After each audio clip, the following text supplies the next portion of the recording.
Most kind of like concerts you haven't been in other than when you went and saw Weird Al, right? Yeah, I mean, seeing Weird Al for the first time was interesting. I mean, I know the acoustics in the room really drove me nuts, but Yes. That would overall, I thought it was. that would be a fun show to go to. I'm not a I know all his songs, but that would be one of those shows that I don't really listen to it, but I like to. It would be a cool experience, kind of Oh, like yeah. when I went to we went to see her, which is the R&B singer. She recently did that live stage of Beauty and the Beast. She played Belle. I think. Okay. Yeah, like that's an R&B. I've never been to an R&B show. It was awesome. So Yeah, I mean, Weird Al was good. I mean, I could barely see him. We were sitting so far away. yeah, And the venue wasn't bad. It's just wasn't good for yeah, eyes, so I yeah. was standing back. But the thing that got me was just volume level high. And I had to put my earbuds in, turn on the noise canceling, just so I could sit through the show without getting in my. And that's only because I'm hypersensitive to sounds now. Yeah. And decibels. Like, remember I think we were watching Top Gun Maverick in theater. I think we watched it in theater together. Something. We watched a movie at the Dolby Theater the first time. I remember first that. time I he took can't me to Dolby. I can't remember what movie it was though. It was It might have been Hobbs and Shaw for all I know is it was a little while ago. It was pre-pandemic. Yeah, it was pre-pandemic. Yeah, it was. We went and watched was in a movie in 2019. Dolby.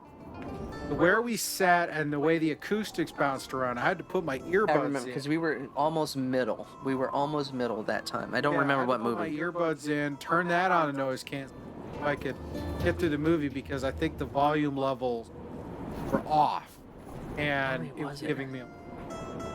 I'd have to. But I will say that when we watched Avatar on Saturday in the Dolby Theater, I didn't have to put. Sound was perfect. Sound was perfect. Did not have to put the earbuds in, turn on the noise cancel. Hey, good evening, everybody. Hello. Oh, we're I know we're on. talking about Hi. The audience, as if you're sitting right there at our table with us. How are you doing? I Hope you're am doing good. Gonna catch me on that candid moment. Good thing. Hey, Candid's great. yeah, Candid's good. Candid's good until I go off the cuff. But I Maybe have like water. like TJ Miller in a comedy club. That was the best thing ever. I've talked about it before already on this show. Check out our podcast, Fear Back, if you want to subscribe, Spotify, and any of your listening pleasures. But yep, when comedians, I go to a lot of stand-up. I've recently started to go to more stand-up comedy shows more because after pandemic things are open up. I'm going doing things I like to do, concerts and all that stuff. And one of the things is going to Funny Bone. And recently gone to a few shows at Funny Bone because it's been some of the comedians I've seen. But one of the comedians I saw there a while back, way back, before pre-pandemic, was TJ Miller. And thing is, when you go to comedy shows, you're up close and personal with them comedians. You're like right there. Oh yeah. Unless you go to the big venues and you see like Robin Williams, Joe Coy, Larry the Cable Guy, Bill Maher. But when you're at the Funny Bone, you're up front. You're close. And if you stand up and you say something close to heckling, 9 times out of 10, you're going to get back. And you're going to get back full force. And it's going to be even more funny because the comedian is going off the cuss. And when TJ Miller did it to that military guy, it was the funniest thing for the 15 minutes that he did it for. So, yes, it's hilarious. Time and place, people. Time and place. Not stress that enough. Sometimes it's got to be the right time and the right. I was at the right time in the right place, and it was great. But it is what it is. So we'll go with that. But here we are, December 2022, our last show for the calendar year. Yes, it is the close to the end of the year. It's kind of surprising, though. It is. Yeah. Yes. But it's a good wrap up to lead into something new. That's how I see it. But yeah, so we're got a couple of reviews tonight, got a couple of stories and some kind of year in review and wrap up. Thoughts of. Yep, and some Christmas-inspired odds and ends. Gonna leave it like that. You gotta wait, people. You gotta wait. Yep. You can't do. It's like Christmas. Couple of days. Yeah. So of course, by the time you guys were listening, ho, Christmas ho. was past. Hope it was great. Hope you got all the stuff you wanted, and all of those fun things. Yes. And then early Happy New Year's and all that. But yeah. So shout out real quick to Sirenscape. Sirenscape. Background music and soundboards. Check out Sirenscape. We've been using them for 3 years or so. We've been doing it. In a while. So go to sirenscape.com. Check out their soundboards. Potentially subscribe to their sound virtually or use an app on your mobile device. Make your gaming experience epic. Yes, sir. Great sounds from great people. I gotta reach out to them and be like, hey, can I get new video ads? I mean, do y'all remember me? Yeah. Hey, getting them ads can help out. I mean, I try every so often. Yeah. I mean, Hey. they sent me ads before, so I'd probably do it again. And so far, we haven't really been on, Yeah. all of that. So see how it goes. Yeah. Oh wow. So let's see. Christmas shopping shenanigans. That's where we're gonna start today. Yeah, well, because it's pretty much we both did it because we were both at the mall together, so it kind of happened. So Yeah. So over the weekend, Saturday, I took my daughter out to get some last minute Christmas shopping done. Because she wanted to shop for mommy and grandma and want them around when she did shopping. So I took her. it makes sense. You don't want the person to be there that you're shopping for. Oh so. yeah, but so I can't talk about what we got because it's not Christmas. So you'll have It's to a wait till secret. next year so we can talk about some of the stuff what we got. But we'll say that we got lost in Barnes and Nobles. And then you got me lost in Barnes and Nobles. Oh yeah, well I've said before, make friends with foodies because foodies will lead you to great places. Yes. And sometimes you can repay the foodie by showing them showing them a great place. The cookbook section had a lot of interesting items and trinkets. Yep. So I got a couple cooking books from there. Oh, you did? Yeah. Oh, that's right. Yep. And then another book, but that one was more just for my pleasure and fantasy, and I You know love. what? Actually, I was listening to news feed talking about Lord of the Rings Power. Yeah.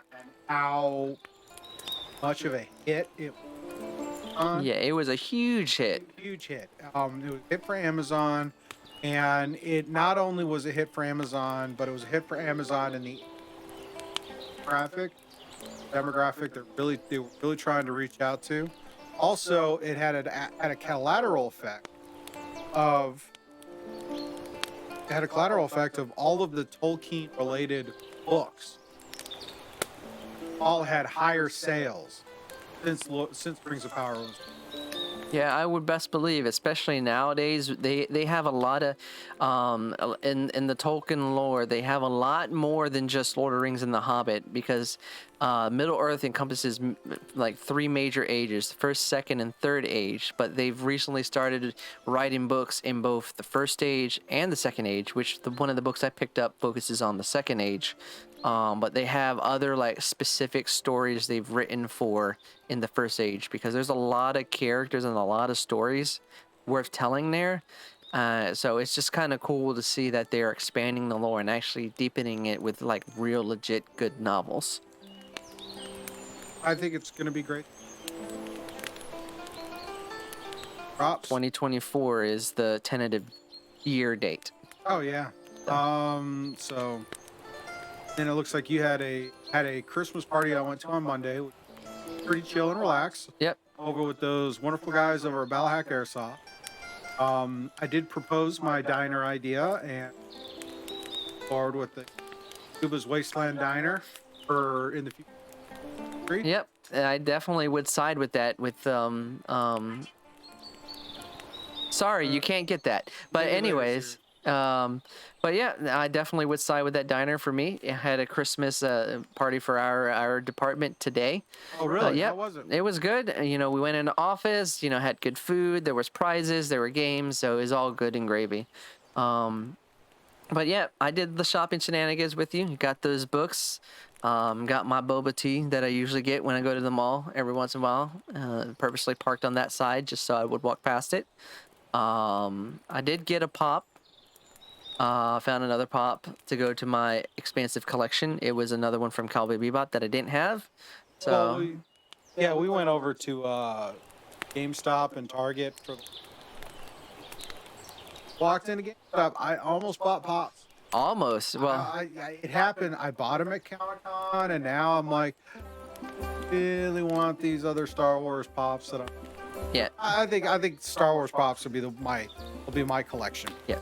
I keep a rule. Like, I have a lot of pops. Yes, I do. But I keep a rule. I only get ones that I truly, truly want, or if they're rare. And the one that I got is knocks off two of those. Both.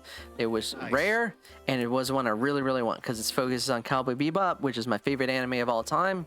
So it makes sense. So I would probably, if you stick to those two rules, you will only get the ones that you really, really want. Yep. But yeah, other than that, getting ready for the holiday weekend. My son flew home. Yes, sir. This Monday night. So now he's here hanging out. Getting back next week. Toward the latter part of the week. Back up to New York. So fun having him around. Always good.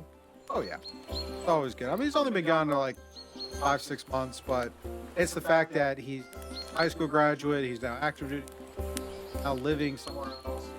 So it's that, okay, getting to that point where now the kids are coming home to visit. The other thing, and that's just because it's thinking about is actually another life milestone. Since recorded last.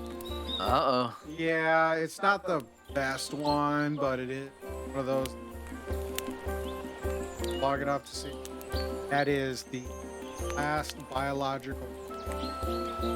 Oh, yeah. So, but it was peaceful. It was in the night. So all good things there. And it was one of those we kind of knew it was coming, no matter when. Yeah. But what still happened, I was looking and reflecting on. All of my biological grandparents. One left, and that stepmother's. Yeah. But all the other five have all moved on to the next life.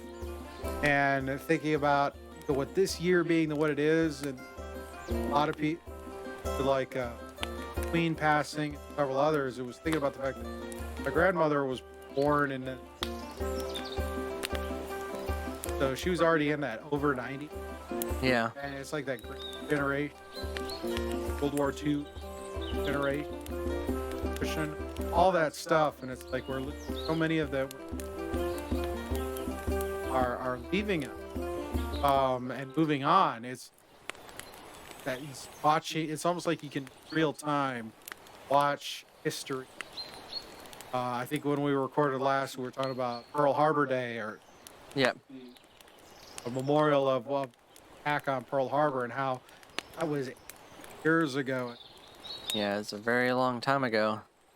It's one of those things that give you perspective. I posted it on Facebook. A lot of friends gave me.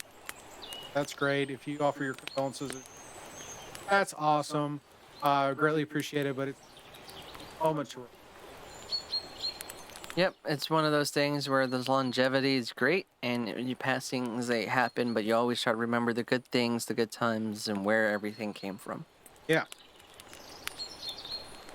All right. Well, speaking of good times and great times and all things in between, let us talk about our movie reviews for. What we got on deck? Well, first one we have on deck is a movie you watched called Empire of Light. Yes. A shrine of personal growth. This is cinema. Yes. I love your little tack. It was great. I always try to do something that since I've revamped the way I review, I always try to, try to play on words depending on what we're watching. So, it kind of does shine a light on personal growth because that's what this film is kind of about. It's a small indie film. It's more of a British indie film. And the cool thing about it is that it's a British film mixed in with the coming of age genre, which is a little bit different. I never really seen that kind of mix, but it's unique. So what this film focuses on is that it's set during the early 1980s in a coastal British town, and it focuses on really, it's a cast and crew of people, but really it focuses on two individuals that work at this local cinema, which is called Empire Cinema. And the first character you meet is Hillary, who's played by Olivia Colman. If you recognize the name, she's known for many roles and is an Oscar winner. And she plays a middle-aged woman who works at this small cinemaplex it's ran by Donald Ellis, who's played by Colin Firth.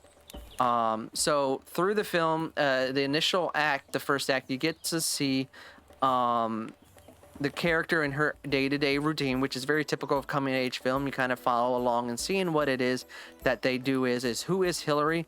There's this kind of like ominous heading of her personal life, because you seem to see that she has some kind of personal issue. Not what, sure, not going to spoil the beans, watch it to find out. But what happens is that through her purview, she meets up with a second character where the film starts to shift and introduce you to the second character, which is Steven, who gets hired to work at the cinema. He's played by Michael Ward. He's here to fill up a vacant position. And then after that, what this movie is a slow, methodical approach of focusing on these two characters and then their relationship bonding. So throughout this film, it's a very generalization of the coming-of-age tale, but what makes it unique is a two fronts. One, it's a British film, so you get to see all the British societal issues of the early 1980s. So being that Stephen is a black man in Britain at this time, deals with some social racial issues, and then you have Hillary, who's dealing with personal and interaction issues because she has some kind of like actual issue. Not going to say what it is. It kind of builds throughout, and what it is through their two kind of fragile lives, it kind of brings them together, and you get to see this kind of like relationship and unique bond form between them, which mimics against the backdrop of working at the cinema, which turns it into this unique coming of age tale, because it's kind of one of those kind of slice of life in the moment kind of thing, kind of like when you watch one of those like kind of like summer romance style films, but this one is with that British twist and with that social dynamic. You get to see it from a different perspective. It makes it fun. I love that Brit. Yeah. And this is directed by Sam Mendes, and if you know Sam Mendes, he does a lot of character-focused films. A film I know you liked when we watched it, 1917, the World War I movie. He's done Skyfall, Road to Perdition, Revolutionary Road, and when you see those films, you know what he does. He puts it in setting and focuses on character, and that's what the highlight of this film is that you have very strong performances in a very generalized setting. And even though it's very typical and tropey around them, it's them themselves that make the film enjoyable and very heartfelt within it. Yep. So pretty much overall, if you like coming of age films with a twist, because it's a British film. It's really tried and true British film. I'd say take a chance. It's worth seeing at theaters. I say 3.5 out of 5. All right, 3.5 out of 5. Yep. And our Little film. Small film. Avatar: The Way of Water. The Way of who? 15 years ago we had Avatar, and now we have the sequel. Yes. Wow. I'll let you start it off. So, coming out of the film, what did you anticipate, and what did you get out coming out? You know, going into it, I heard a lot of the buzz about criticizing or concerns of James Cameron's blog to make. That's always a concern, but valid. And it wasn't going to be as successful. But then thinking back on some of our conversations, like James Cameron's only done 9 films. Yeah, he's only done a handful. I literally can count them on one hand. And honestly, not any of them are bad. Most of them are, still are regarded very positive. I think the IGN recently put out a list where they ranked all of his films best to worst. The worst one is a Piranha movie. His best film is T2, Judgment Day. I would agree with that. It's one of my favorite action films of all time. And then his number 2 film, a little thing called Aliens. Not too bad of a film there. No. Just Avatar and Avatar: Way of Water are a little bit further down the list. Yeah. It's understandable. Okay. It's not gonna hurt my feelings. But Catching me? Okay. Let me turn this up where it's catching me better. But hopefully you're catching all that dialogue. We'll keep going with that. But yeah, Avatar Way of Water was a really, I think a buddy of mine was asking me today. So because I told him we had gone to see it on Saturday, and he's like, "So what'd you think of it?" I said, "I'll tell you what." We walked out of the theater, and as we were standing there contemplating our post film reaction, we were ready to go buy tickets and walk right back in for another showing. I mean, that movie just sucks you in and takes you on the journey. Yeah. And for me, the parts that I really enjoyed was the experience of seeing this world, how fully developed the world is from a visual standpoint. It is a very well in-depth building of the world. So just to set you on, set the footing. So we return back to Pandora, and it's been many years since the Na'vi, which are the indigenous people of the planet, have defeated and pushed the Sky people, humans, away from the planet. So I would argue it's probably a good 10 plus, Yeah, 10 years. I would 10 say plus. 10 yeah, because he plus. has 4 kids. Well, yeah. no, Spider is the one Yeah, that. yeah. Spider is the one that you really gauge Yeah. the time. Yeah. Because it looks like he's a young, looks like he's a teenager. Yeah. Like maybe 20 at the most. Yeah. And when during the flashback, it looks he's like, you know, like 3 or like he was an infant or Yeah. a toddler. So I would say an easy 10 to 15 year window from the end of the first film to this one. Hey, ironic, it took 15 years for this film to come out. Yeah. So the film centers around Sully, voiced by Sam Worthington, and Neytiri, voiced by Zoe Saldana, and they're trying to raise a family and lead this clan, their Wood clan, in the forest, and then so happens the Sky people return, but they have a very more specific purpose and reason. Leave that to you to see it so you can experience it. But the conflict arises again between Sully and Neytiri and the Sky people, and it forces Sully into a decision where he has to navigate and leave their clan behind. And what we do in leaving, it introduces us to the larger world of Pandora, which is actually the clans of the water. So we get introduced to a more oceanic kind of nomadic tribe. Yeah, and I mean the ocean tribes is cool because again he has his inspirations for that, but it falls in with Cameron's love for this.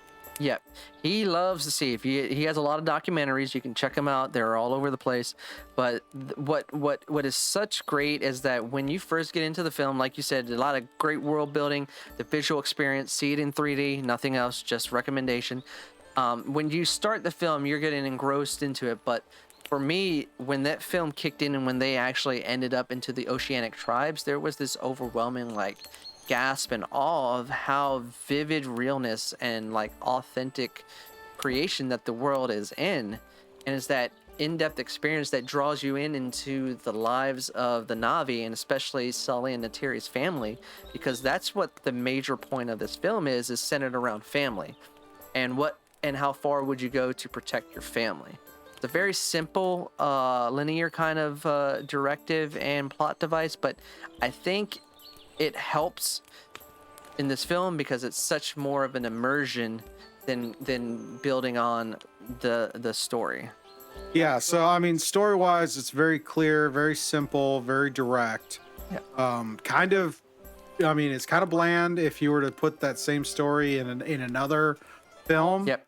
But for this film, it's less about that story and more about just the world that's created and brought to life. I mean, scale and everything is just phenomenal, which, you know, it's typical when you get Cameron and doing films. He doesn't go small. Every film seems like it's more ambitious or more experimental. Yeah.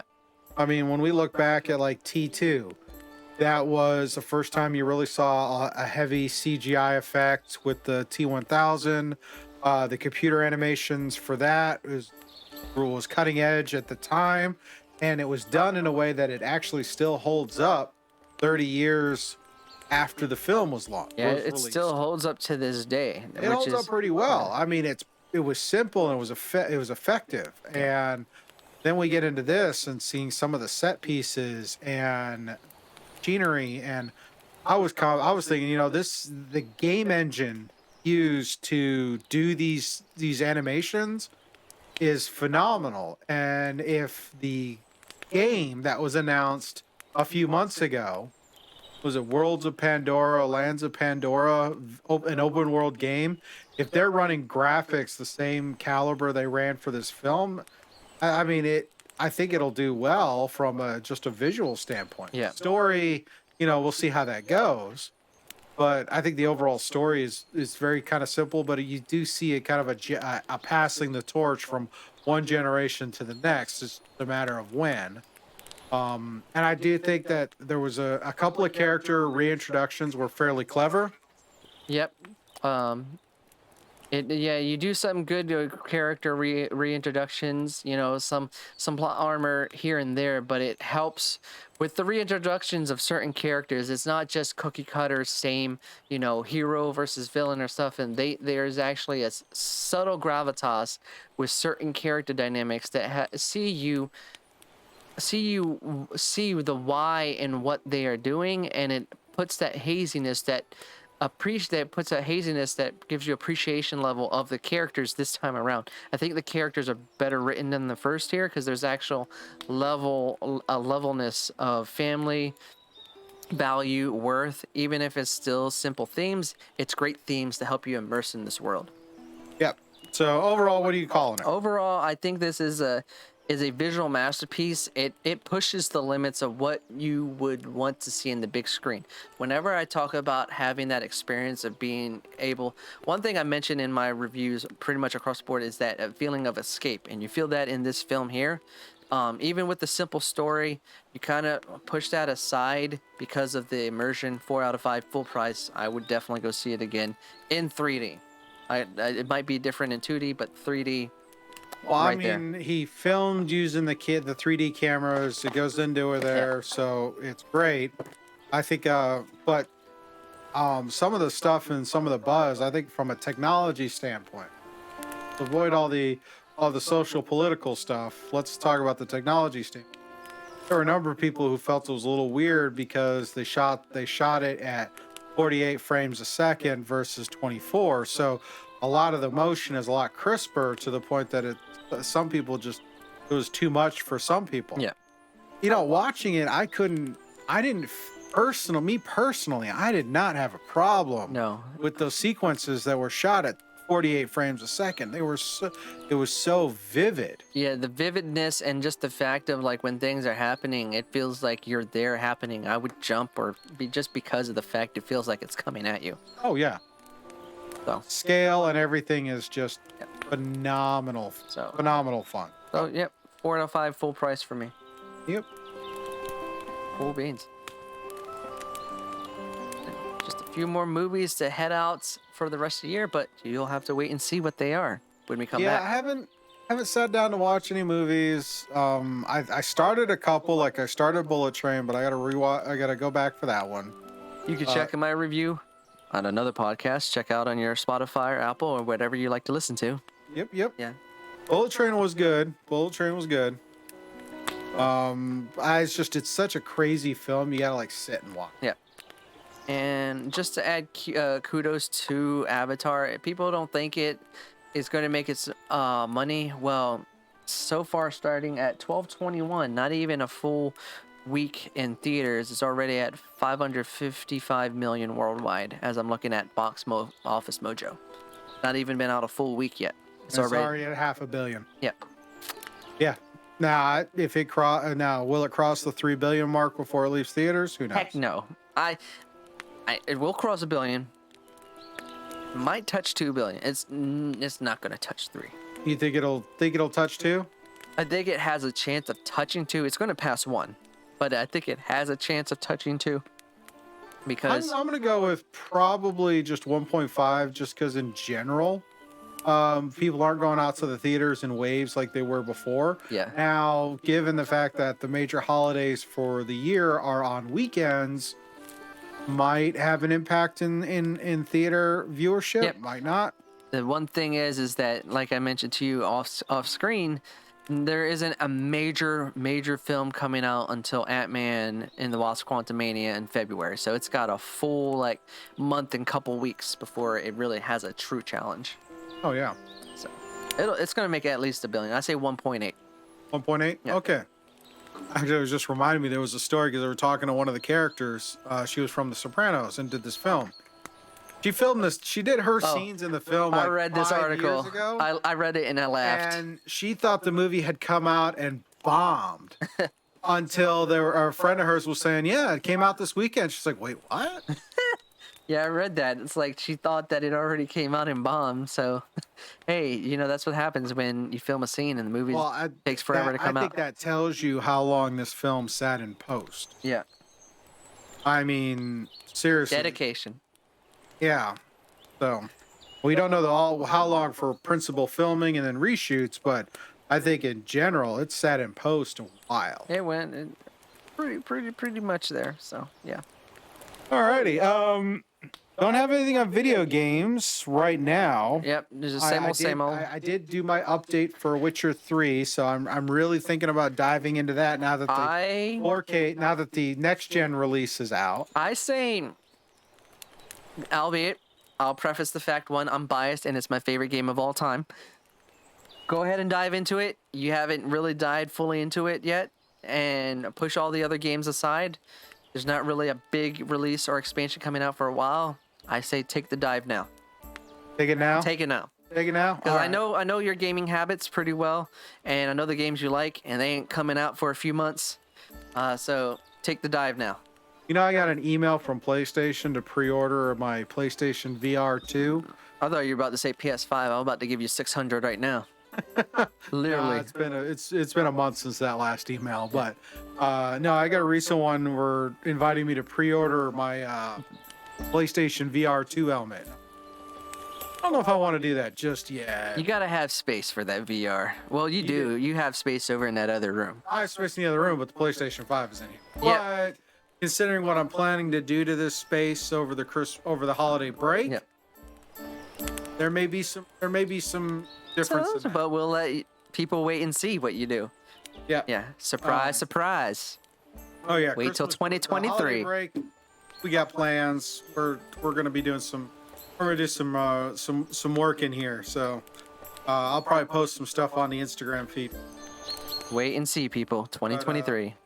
Let's dive into the next one. We got some news pieces, and I guess our first one is some news about Pokemon. Yep, it's really the major article that I found through the interwebs, and this is reported at like many outlets, but I picked a one from Screen Rant.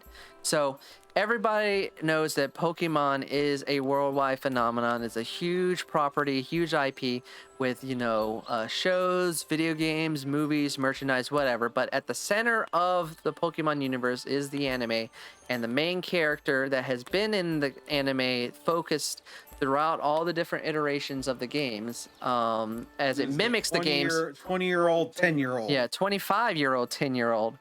Ash Ketchum and his loyal Pokemon Pikachu have been moving through all the different regions, Kanto, Johto, all the different regions, winning badges and whatnot. Recently, he finally became a true master and won the world champion a few weeks ago in the animes. But now, finally, after 25 years, he is putting up the cleats, he's putting up the superhero tights, putting his hat away, and saying a bon voyage from the anime. And the future Pokemon series will move on from Ash Ketchum after 25 years for a new set of Pokemon Master wannabes. So, yep, as reported in the article, quote, Ash Ketchum and Pikachu are exiting the Pokemon anime ahead of 2023's new Pokemon series, following Ash's much celebrated winning at the World Coronation Series, and Ash's most impressive feat since the beginning of the Pokemon series in 1997. So, this is pretty much, the article goes in depth with a lot of stuff, but it's just, he's been an iconic person and face of the Pokemon franchise. Even if you knew nothing of Pokemon, you knew who Ash Ketchum and Pikachu was. Speaking of that, since Pikachu is, On his Pikachu. keychain. Pikachu is the Pokemon face of the franchise, and Ash Ketchum is the human face of it. Yeah, I'm So- kind of a Bulbasaur and a Squirtle fan myself. Oh yeah, I kind of like Eevee a little bit more, but Pikachu is the way to go, at least for now.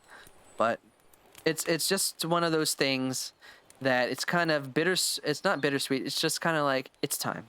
It's time to move on to new people, new journeys. And what's going to happen is he's going to be in one final season. It's going to be like a limited 11 episode series that will be called Pokemon Aim to be a Pokemon Master. It's going to start in January 2023. And quote, the special Pokemon season expected to wrap up his story, and we'll see the return of Brock and Misty. So, yep. And then it says starting in April 2023, the new series is going to follow 2 new characters in the Paldea region, which is the new region focusing on the new games, Scarlet and Violet. So, yeah. Okay, well, we'll get to see how that goes. Yeah, I'm curious to see the limited series, but from what I read and hear, what he's going to do is going to be kind of like a memorandum of all the stuff he's done throughout the years, and he's going to be returning and visiting some of his old Pokemon that he's let go. Like one of his original Pokemon that he captured, the Butterfree, he released in the first season, and they've already released a screenshot of him reuniting with him, which is kind of like a tearful reunion. I wonder if he's going to see that legendary Pokemon he saw in the first season. Yes, they have dropped screens of that too. So, yeah, that'll be cool. All right, so I guess our next thing is 2022 in review. Yep. So there's not really many. I mean, we have our odds and ends later on. Yeah, we'll get to those. But since it is the wrap up, I thought we'd leave a bulk of the space where we just talk about our wrap ups. So you go first, Scoob. All right. So you got a couple of primers here. Yeah, just to help you along, you can throw To in help stuff. me along. Yeah. Well, yeah. The first big things at work. Yeah. It's been a wild one. I got to travel outside the country.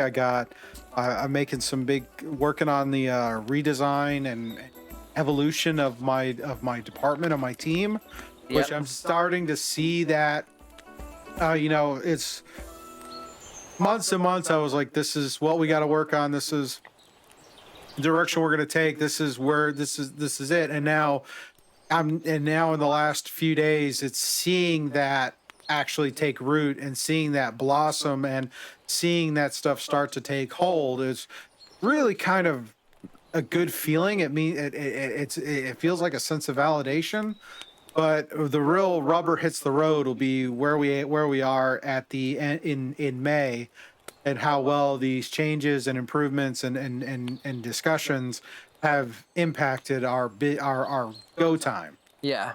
So that'll be fun. That'll be great. The graduations boot camp. Yeah, we just talked about that. My oldest graduated high school, joined the military boot camp, and now he's at his first duty station, and now he's back home for the holidays. So getting into that, which that's kind of fun. Got to do, and then and with all that is traveling. I mean, Yeah, you did a lot of I traveling. did a lot of traveling. We kind of went toe to toe this year. Yeah, I went to New York for a couple of weeks. I went to Ontario for a week. I went to Missouri for a few days. I mean, it's been great. I went to a con up in Richmond, looking to try and do some more cons next year, and those kinds of things. So it feels good. Yeah. It feels good. Yeah, it feels good to pull Paid ass. I'm out paid there. off my Jeep, which that's a nice milestone. I'm happy with. Oh yeah, I don't know what that feels like, but maybe one day in my lifetime. You'll get there. One You'll get day, there. if I stop buying cars. But anyways, yeah. So for me, unless you have a little bit more, those are the ones I could think of. That's right there. No. I mean, got to play some video game stuff. Got to do I haven't really done a lot of the studio stuff. Haven't done a lot of the miniatures, so can't really talk about that. But I can. I think what we're gonna do with the studio is gonna be good. Kind of feng shui Yeah. for that. Woosah. So yeah. Woosah. So what about you, Rye? How let's see what we got here. All right, so let's start off. Everybody knows who's been following and listening to us for many years. I lost count. I go to school, so I finished another 2 semesters on my master's program. How many more you got left? Who the heck knows?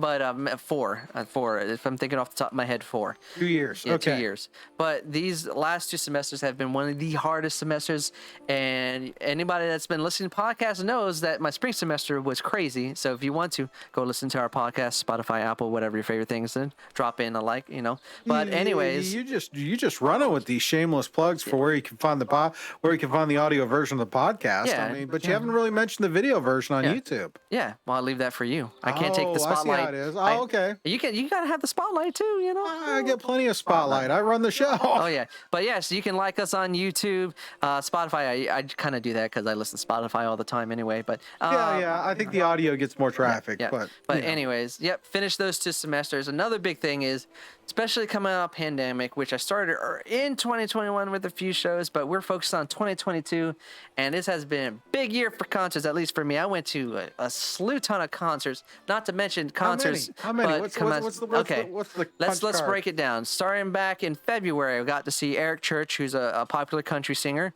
and then it kicked in June when the first concert I went to, which I mentioned to you off the air, it's a R&B singer. Her name is Her. Then July was the big hitter, where we saw Train and Jewel. If you know Train is a popular late 90s, early 2000s band, and Jewel, popular from the 90s. Then we saw Luke Bryan in July, and then we were just singing to them before we came on the air. Backstreet Boys in July. I actually love that concert. It was great. And then in August, saw Keith Urban at the amphitheater. So those were the concerts all this year. And then some comedy shows. Saw King Bach, and also saw Joe Coy earlier in the year. And just recently, another comedian that I saw, Gary Owen. So a lot of concerts galore. 3 comedians, 7 concerts from Yes. 2022. Lots of, and then we're going to have more coming up next year. There's one I'm still trying to get tickets for, figure it out. But the first one so far for next year, a little singer. It might be popular in some books. Ed Sheeran. You've heard his name, Ed Sheeran. He's a very popular British singer. Finally going to be able to see his concerts. He's coming stateside. Going to have to go up to FedEx Field to see him, though, up in Landover, Maryland. So we're going to turn that into a weekend trip. All right, and then some random travels. What we got for random travels? Well, everybody knows I like to randomly just drive up to the mountains or go to wineries and whatever and just pick museums and whatnot. But also went back to Florida for a week, turned a graduation for my nephews into a vacation. Checked out the Keys. Love checking out the Keys, Florida Keys. If I were to live on the islands, it would be there. Other than that, just random travels here and there. I just get in the car and go. Like recently, went up to the mountains just a couple weekends ago, and hopefully, I think we want to go do a Jeep trail next year. You should probably do that dragon thing in North Carolina, with the Jeep. I don't know what it's called. I know it's a dragon. Tail of the Dragon. Yeah, there you go. Next year is going to be some travels. Hopefully find some more interesting spot. I've been wanting to go to the Bitmore Estate, which is the castle mansion in North Carolina. Maybe go and venture out to some more zoos beyond my thing.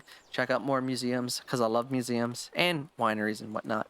Okay. And then of course, big return to great films at the theater. Yeah, this year has been really nice to see films. A great year of film. And if you know, you know. And if you know, I've reviewed a lot of them. You can check out our podcast, YouTube, Spotify, Apple, all the different places. But, some of the great films, just to give a hint at my top 10, I'm not going to say what it is. So some of the films I've enjoyed that might show up on my top 10, Top Gun Maverick, Everything Everywhere All at Once is another one. The Batman might be on my list. Some of my other favorites that came out recently, Glass Onion, the Banshees of Inisherin, maybe Violent Night might sneak up on that list. Might be a surprise, but who knows? But, it's been a lot of great films. And what's great about this year is that it's been a great variety.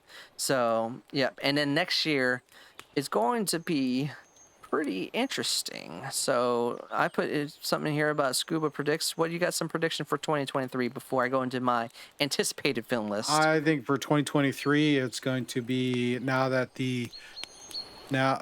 honestly, it's now that the big focus on the department is those fires, and we're getting into maintenance and some improvements. Not saying it's gonna drop that off, but I think we'll be able to juggle some more time on the studio and making content. So I think 2023 will be the return to making content more frequently. Yep. So I'm looking forward to that. Looking forward to doing more traveling.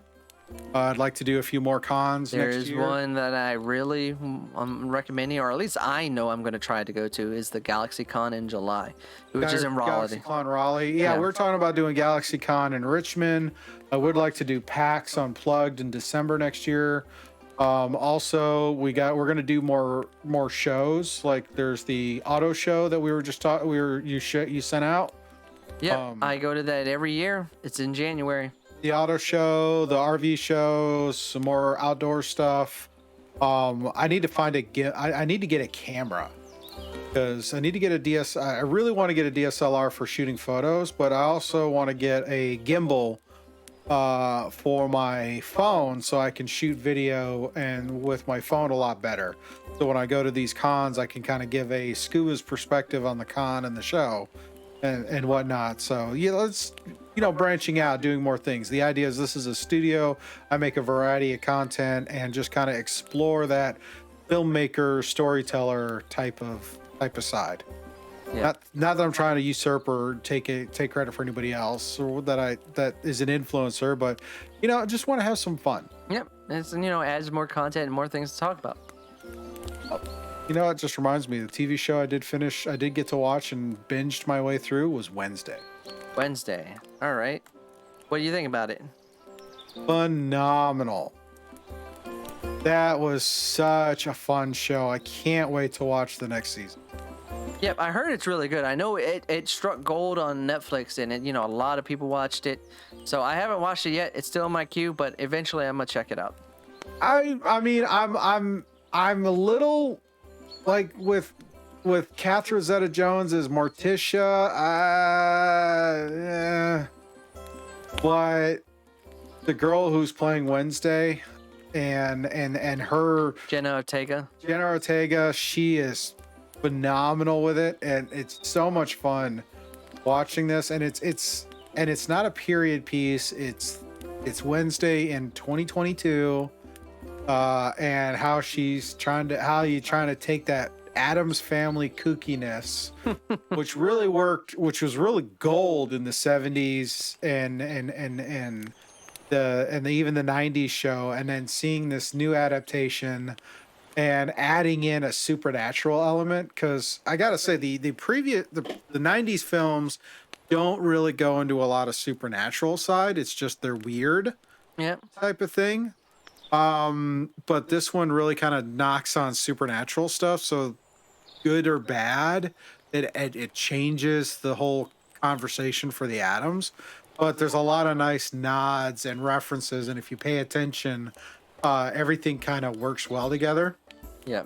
So really great series, definitely. Yeah, maybe Netflix has another hit on their end, so that'll be good. So. Yeah. Oh yeah. Other thing I'm looking forward to, we may not see it in 2023, but it would be great to watch the news roll out, and that is the announcement of the new show of another new project coming to Amazon, and that is the Henry Cavil led, where he's going to be executive producer and starring in a Warhammer 40K inspired series on Amazon. Well, he's free from other roles, but he is very passionate of that, which we've talked about many times before. So it'd be cool to see to take that and make it come to life. And being that it is being backed by Amazon, they got the money to create those worlds. As we've seen it, they've done it with other shows like The Boys, Invincible, Rings of Power, just to name a few. So they can make something fun. Well, the 40K hasn't really been adapted into film property. Yeah. I mean, we're seeing a kind of a bunch of games that are all 40K inspired, which is great. And reading the books and the miniatures and all of that's great. To see a live action ish interpretation of that world and what timeline they're gonna do and all of that is just gonna, and the fact that it's such an epic scale. You're right, because they pulled off Rings of Power, they could definitely if they feel empowered with and feel like it's going to be a good hit, they'll pour the money into it. I just can't wait. Yeah, that's going to be fun, especially for everybody that knows Warhammer. It's going to be great. So, Oh yeah, for 2023, everybody knows I kind of like films. Kind of do, maybe. Who knows? Maybe. Just a so, few. I don't talk about my top 10 lists of the prior year. We'll do that on the next podcast. But going into the new year, just go down the slew. And 2023 is going to look. It looks like it's going to be a banger for films. It looks like it's going to be the true return to filmdom. So, I have put together a list. Scuba doesn't know it. I sent him a link of all the films that Screen Rant did, but he doesn't know my top 10 yet. But I'll do my aforementions aforementions, one that missed my anticipated, but runner-ups. So some films that are coming out next year that are going to be runner-ups. Let me go ahead and delete this because I put it in my top 10.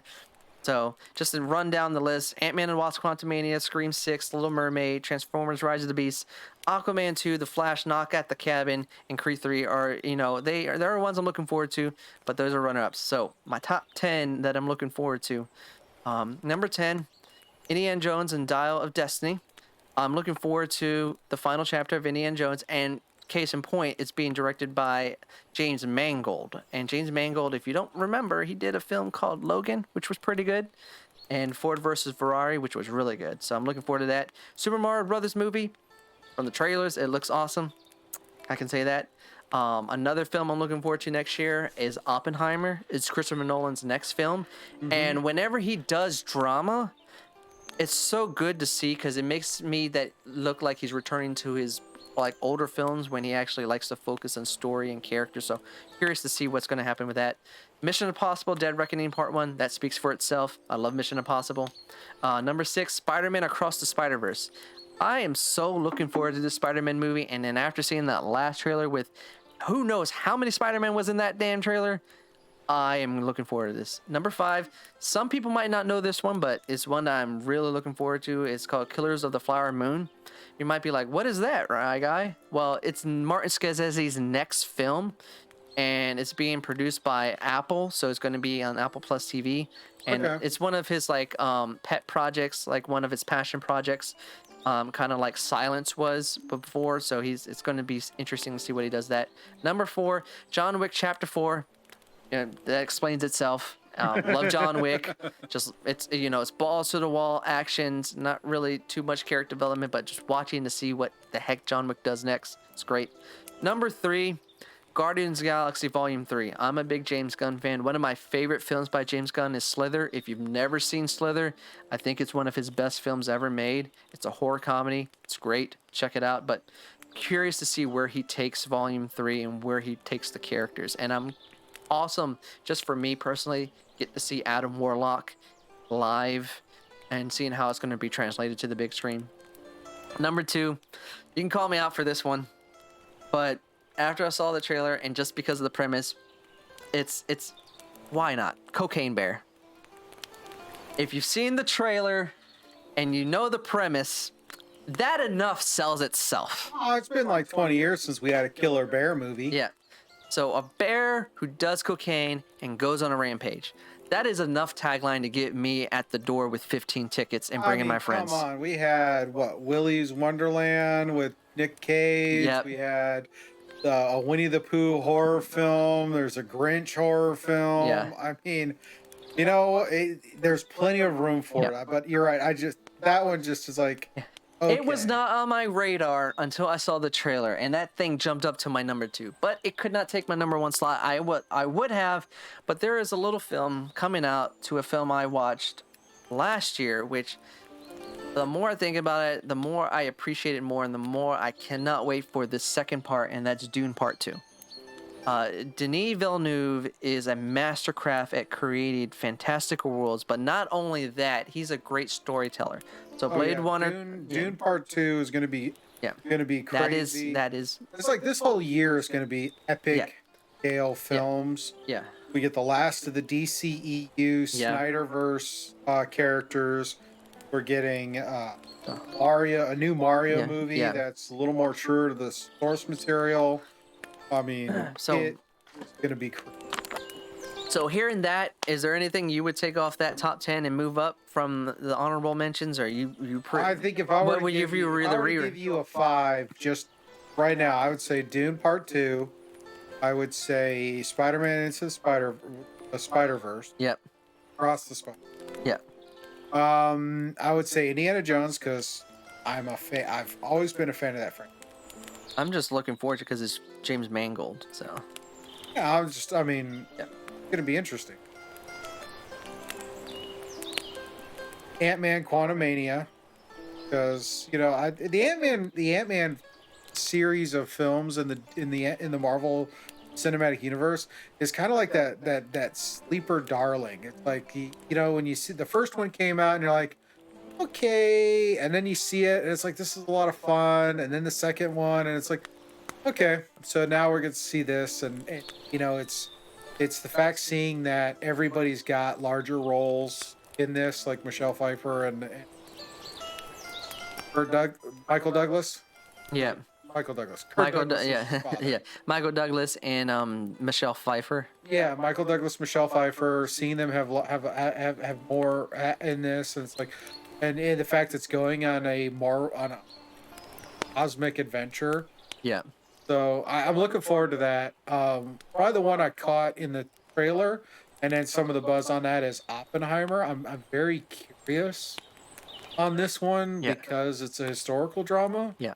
And of course, there's that buzz right now that he recreated the explosion for the first atom bomb testing without using the nuclear materials, and people were losing their minds because he did it with practical effects and not CGI. Yep. And a lot of people ran with it thinking that the U.S. government actually gave him a nuclear bomb to do it. So I just love the internet. Internet forever wins. They got to worry about the U.S. government giving him that. I mean, you probably just find it in a science lab somewhere. Oh yeah. But no, it's just funny. The internet wins forever.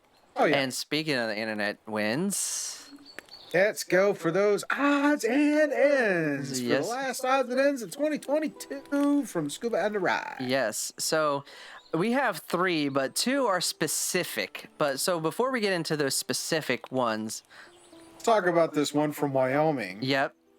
For the annual Christmas bird count. Yep. So from the Wyoming Public Media, this one I came across just searching, and I was like, this is just a fun, interesting thing to hear about. So every year, annually, what happens in Wyoming by the National Auburn Society, they kick off what they call an annual bird count. And, quote, it's a program that helps the experts to understand how birds respond to climate change. And this was started in, not recent, in the 1900s by, I'm going to butcher this, ornithologist Frank M. Chapman in an effort to count birds instead of hunt them.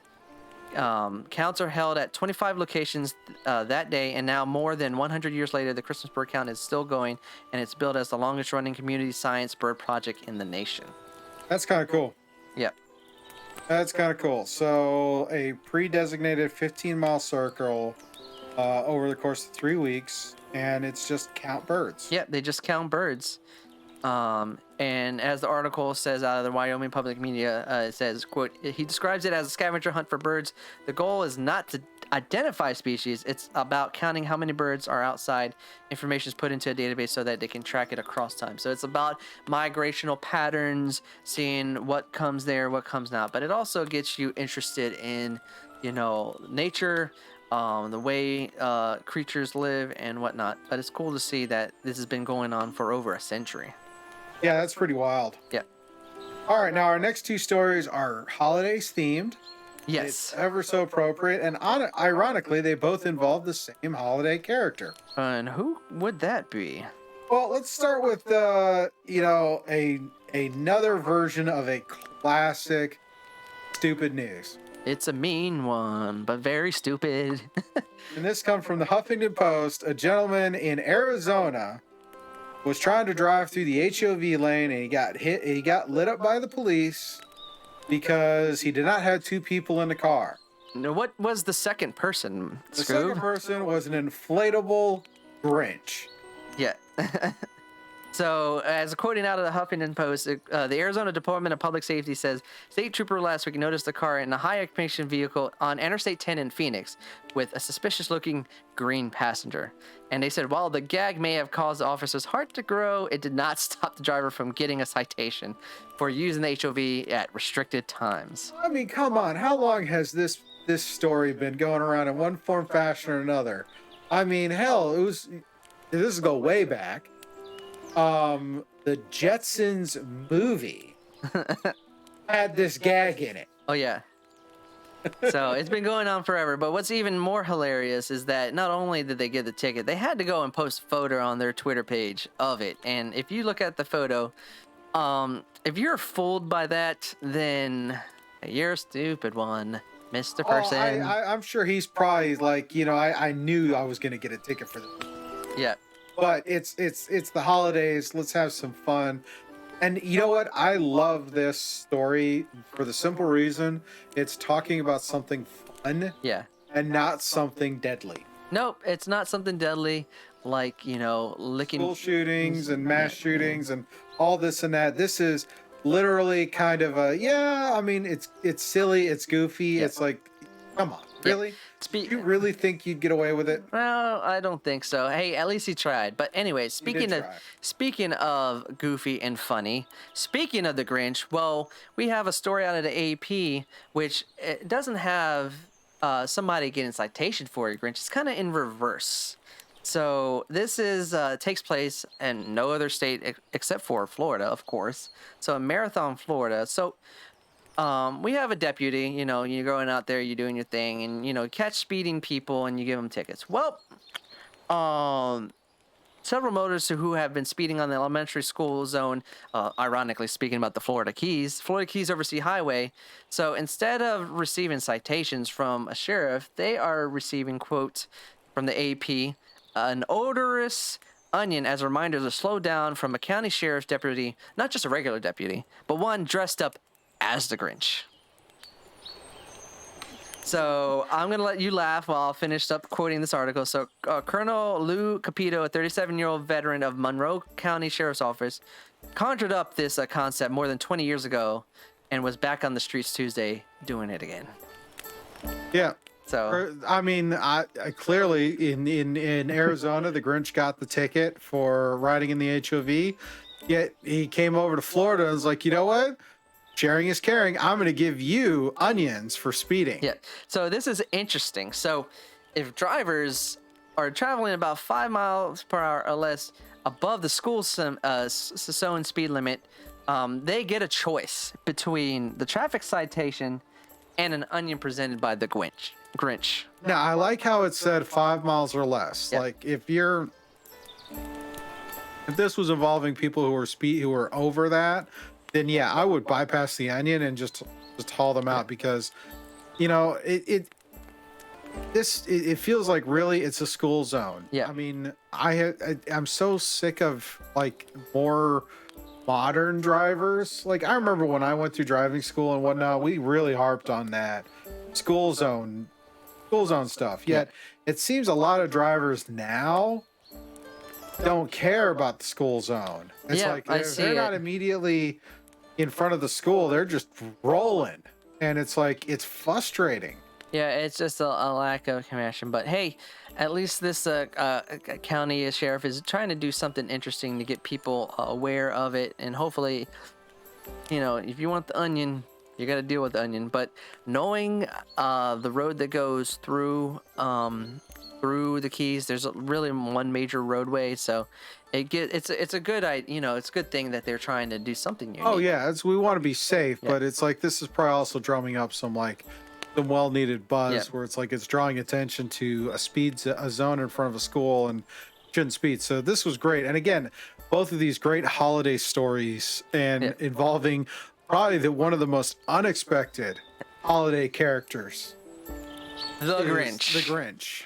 Yes. So just to end on that note from this article, so this is the last quote before in the article. It says, "But when I give them a clear choice of the citation onion, they will take the onion, but Scuba.